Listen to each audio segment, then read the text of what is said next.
ખેડૂત મિત્રો આપનું સ્વાગત છે મારી યુટ્યુબ ચેનલ ભારતીય ખેડૂત પર। આશા છે કે આપ સર્વ ખેડૂત મિત્રો મજામાં છો। તો ખેડૂત મિત્રો આજે આપણે વાત કરીશું 2024ના બેસ્ટ જીરુના બિયારણ વિશે। તો ખાસ કરીને ખેડૂત મિત્રો જીરુની અંદર ઘણી બધી કંપનીઓના બિયારણો આવે છે અને ઘણી બધી કંપનીઓના સારા પણ આવે છે। તો જે આપણે રિઝલ્ટ લીધેલ છે તેની અંદર આજે આપણે વાત કરીશું કે જે જ્યોતિ 7 નંબર છે તેનું કેવું રિઝલ્ટ મળેલ છે અને સાથે સાથે તેની અંદર કેવું ફ્લાવરિંગ છે તો જોઈ શકો છો। તો ખાસ કરીને ખેડૂત મિત્રો આ જ્યોતિ 7 નંબર છે, જે બીજ જ્યોતિ 7 નંબર બીજ છે તે આ વાવેલ છે। તેની અંદર જોઈ શકો છો દાણો એકદમ સારો છે, ભરાવદાર છે। સાથે સાથે બીજના દરની વાત કરીએ તો પ્રતિ એકર 2.5 વીઘાવાળો એકર આવે તેની અંદર ખાસ કરીને ખેડૂત મિત્રો તમે જો મીઠું પાણી હોય તો પ્રતિ એકર 1 થી 1.5 કિલો વાવી શકો છો તો બહુ જ સારું રિઝલ્ટ આપશે। કારણ કે આનો છોડ છે તે બહુ જ એકદમ વધારે ફેલાતો હોય છે, તો જેટલો આછું હશે તેટલું જીરાને વધારે એવા જળશે અને તે વધારે ફ્લાવરિંગ લઈ શકશે અને જે દાણું જોઈ શકો છો આ એકદમ ભરાવદાર થઈ શકે છે।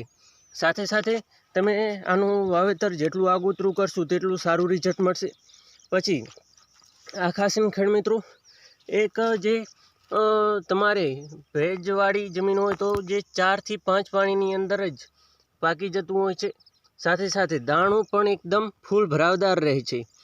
પછી આની પ્રતિ એકરે થવાની વાત કરીએ તો પ્રતિ એકર આપણને આની અંદર છે તે ખેડૂત મિત્રો 2.5 વીઘાવાળો એકર આવે છે તેની અંદર 15 મણ સુધી હાઈએસ્ટ 15 મણ સુધી જોવા મળે છે અને રેગ્યુલર 12 મણ જેવું આપણને ઉતારો જોવા મળે છે 40 કિલોના। 20 કિલોની વાત કરીએ તો 25 થી 30 મણ એકરે આપણને જોવા મળી શકે છે પ્રતિ 20 કિલોવાળું જોઈ શકો છો। આની અંદર દાણું એકદમ બહુ જ સારું છે। આ જુઓ આની અંદર માત્ર 4 પિયત જ આપેલ છે, રોગ પ્રતિકારક શક્તિ પણ બહુ જ સારી છે। સાથે સાથે આની અંદર જે દાણું છે તે જોઈ શકો છો એકદમ ફૂલ આમ જે કહેવાય કે વધારે પડતું બહુ જ એકદમ ઝાડવાળું છે અને વહેલું પિયત મૂકી દેવાથી જે જીરુની અંદર દાણું એકદમ ભરાવદાર જોવા મળી રહ્યું છે।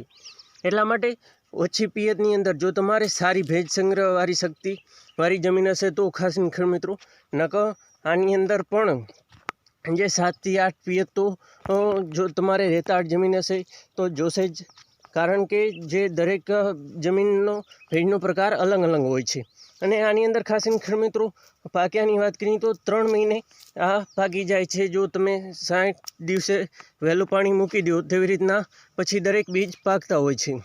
અને અહીંયા જોઈ શકો છો આ આછું છે એટલા માટે જોઈ શકો છો।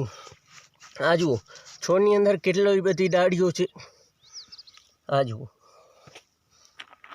એક છોડમાંથી કેટલી ડાળીઓ નીકળે છે। એટલા માટે ખાસ કરીને ખેડૂત મિત્રો કોઈ પણ બીજનું વાવેતર કરવું ત્યારે આછું વાવેતર કરવું, જેથી બીજની અંદર જે એક પાણીનું ઓછી તમારે બચત થઈ શકે, કારણ કે મોલ જલ્દી નહીં લંઘાય। સાથે સાથે તેની અંદર દવાનું અને દરેક ખર્ચો ઓછો થશે અને તે પાકને જો હવા જળશે તો તે પાક છે તે સારી રીતના એક ગ્રોથ કરી શકશે। એટલા માટે ખાસ કરીને ખેડૂત મિત્રો તમને આ બિયારણ કેવું લાગ્યું અને ફ્લાવરિંગ કેવું લાગ્યું તે કમેન્ટની અંદર જરૂરથી જણાવજો।